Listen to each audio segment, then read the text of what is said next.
What's up, everybody? It's your boy THECASUAL, and today we are talking about how to dress like you live in Tokyo. Far be it for me to tell you how to dress, but I mean, this is what the people want. Anyway, this is not just about outfits, it's about the approach itself, because in Tokyo, fashion isn't just a look, it's a language. You gotta learn how to speak it. Again, this isn't like rules that are set in stone. This is just how to approach fashion the Tokyo way.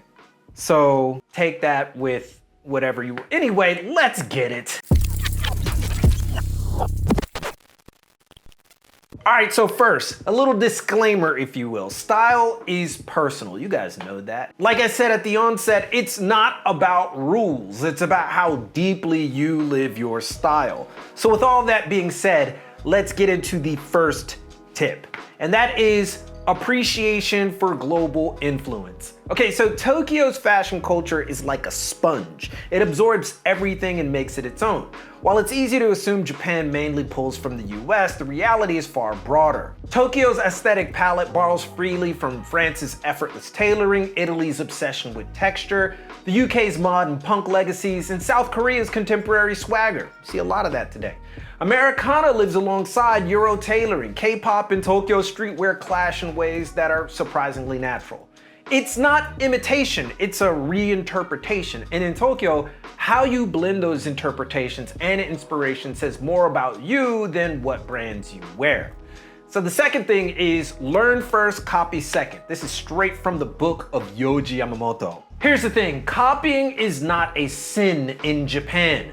It's a phase. Japanese fashion heads study hard, like ridiculously hard. They'll research vintage Americana workwear catalogs, archive collections from Parisian Masons, and dive deep into runway shows from the 90s before they even touch a look. Seriously, I've spoken and seen these people know more than anybody. You guys think I know about Japanese fashion? Or you think I know about, fashion just in general, from runways? Seriously, I get it from them. I get it from them. They're my inspiration. So with that being said, copying becomes a tool to understand the why behind a style. And once they know it, they remix it. In Tokyo, you earn your style. You don't just buy it. All right, so next up we have intention over accident. Nothing is an accident in Japan, in Tokyo. Every outfit you see, even the casual ones, are intentional. Layering isn't random, it's planned. Sneakers aren't an afterthought, they're selected to balance the silhouette. Accessories aren't added at the last minute, they're curated like an exhibition. Whether you're in Shimokitazawa or Omotesando, Tokyo's fashion savvy dress deliberately. Every choice, even the undone choices, are calculated. If it looks effortless, it's because it was crafted to feel effortless. That's what's crazy about it, because even the stuff that looks like it was just put together was completely intentional. And that in and of itself is the Tokyo superpower. It looks like, I just had this in my closet and I just whipped it up and just put it together. No. That was the idea. All right, so next up we have variety with consistency. Consistency doesn't mean wearing the same thing every day. I've been accused of saying that, consistency is the, no. It means finding your lane, your world, and pushing its edges. Maybe you're into technical wear, tech wear, for example. Maybe you're into preppy leaning vintage. Whatever it is, Tokyo style rewards depth over breadth. A workwear enthusiast will start adding technical fabrics, for example. A minimalist will start experimenting with unexpected proportions. A vintage hunter will find modern pieces that still echo the past. You build variety by diving deeper into your identity, not chasing random new aesthetics every week and not staying stagnant. What it really is not simply consistency, but finding ways to expand your style, especially when you're inspired by something that's outside of what you normally do. That's just how Tokyo denizens who are interested in fashion approach style. So it's easy for them to say, ooh, I like that, and I like that, and I usually do that, and I'm gonna try to put those together in a way that seems cohesive, but also, again, we go back to that common theme, effortless. Before we continue, a quick word from our sponsor, Squarespace. If you've been thinking about turning that fashion idea into something real, whether it's a brand, platform, or just a place to build community, Squarespace is where you start. This isn't just a website builder, it's full-on brand building toolkit. You got stunning templates that don't look cookie cutter, built-in e-commerce so you can sell your pieces, members areas to build loyalty, and email campaigns to keep your people in the loop. All of it under one roof. And now with Blueprint AI, it gets even easier. Just answer a few quick questions about your style, your goals, your vibe, and Blueprint builds a custom layout tailored to your brand's identity. Fonts, colors, flow, it's all curated for you. No more blank canvas, no overthinking, just build and launch. So when you're ready to go from idea to execution, head up squarespace.com/thecasual to get 10% off your first purchase of a website or domain. Build the brand, build the community, do it all with Squarespace. All right, so coming in next, we have trends are a language, not a law. Now, trends pop off in Tokyo, no doubt. There are trends everywhere, right? Sometimes they're directly parallel to the West. Baggy pants or wide pants, or quiet luxury tactical gear, utilitarian cross body bags, it's everywhere.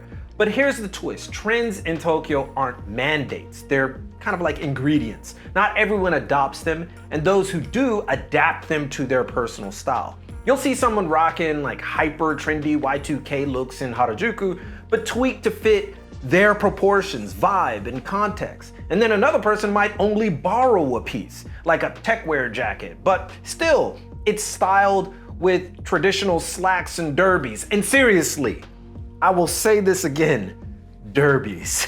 Derbies are Japanese people will never get, especially young, they will never abandon derbies. That is their shoe. They will not abandon them. They won't. So in Tokyo, how you use a trend matters more than whether you use it. Basically, adopting it, adapting it, and then portraying it to the world. All right, so the next thing is a little bit more culture, and that is high context fashion culture. Now, Japan is a high context culture. That doesn't mean I'm gassing it. It just means that communication often happens through nuance, environment, and subtle cues. And fashion works the same way. You don't just dress to impress. You dress to harmonize with your surroundings. You consider the district you're visiting or you live in, the event you're attending, or the crowd that you occupy, which is usually what's the biggest thing at play. For instance, those who go to Harajuku a lot are very vibrant, while people who go to Daikanyama, they have this kind of serene minimalism. In Tokyo, clothes speak without shouting, basically. You embody what you occupy. And the better you are at reading that through your outfit, the more your style resonates. Basically, you wear what you are all the time, and you pick your friends based off of it, your significant other off of it. Japanese people are very, I hate to say consistent, but it's very easy for them to kind of compartmentalize, and they don't have to go everywhere to be a part of everything. Being a part of something simple and one thing or just several things is completely fine. But I don't want to sound like a know-it-all. And I also don't want to sound like I know everything about Japanese people, because somebody out there's, you don't know nothing about Japanese/Asian. Yeah, I get it. You know, I've just been living here for a long time, you know, family.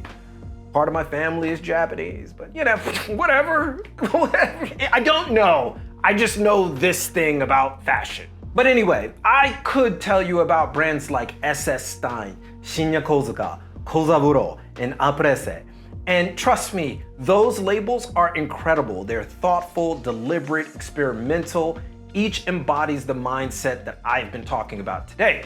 But here's the reality, because I know a lot of these brands and labels are becoming hot overseas because you're seeing them for the first time. But I'm going to be real with you. Basically, the things that you're seeing from these brands, they're not rare sightings over here. They're literally what fashion conscious people in Tokyo are already wearing day to day. Like A.Presse, you see that on the street. They don't need A.Presse to do it. The only difference is that those labels are curated, refined, and packaged up for a more visually driven customer base, mainly Western fans who need the narrative tightened for consumption, but the style itself, it's not hidden. It's walking around every day, and you don't even have to look for it. It's in your face. The point is that you own it. And that goes right into our last point of how to dress like you live in Tokyo. It isn't about city boy, it isn't about Japanese Americana, it's none of that. It's all about confidence. It isn't optional, it's the engine. You could be rocking a vintage military trench or a $20 graphic tee, but if you walk like you know who you are, if you move like the fit is yours, Tokyo will feel it. Seriously. Because at the end of the day, style in Tokyo is about authenticity, not about what you're wearing. It's about showing who you are through the art of getting dressed. Own your look, own your lane, and Tokyo will open up to you. Again, high context culture. That's not gassing it, that's just what they call it scientifically, right? You can look it up. We could talk about it if you want to. Anyway, those are the tips for how to dress like you're in Tokyo. No clothes, just advice. Anyway, if you're in for deeper dives into fashion business, brand case studies, and behind the scenes breakdowns, join us on Patreon where I'll meet you at the desk and all that good stuff. And even if you're not into that, let us know what your Tokyo mindset is. How do you bring that into your style? Put it all in the comments or suggest another topic you'd like us to cover. Be sure to like, sub, and turn on notifications if you found this entertaining or helpful for you or informative, whichever. But most importantly, keep it locked right here for all of your info on international fashion culture and business from Tokyo. It's your boy, and keep it casual. Yoroshiku onegai shimasu. And I will see you guys in a minute.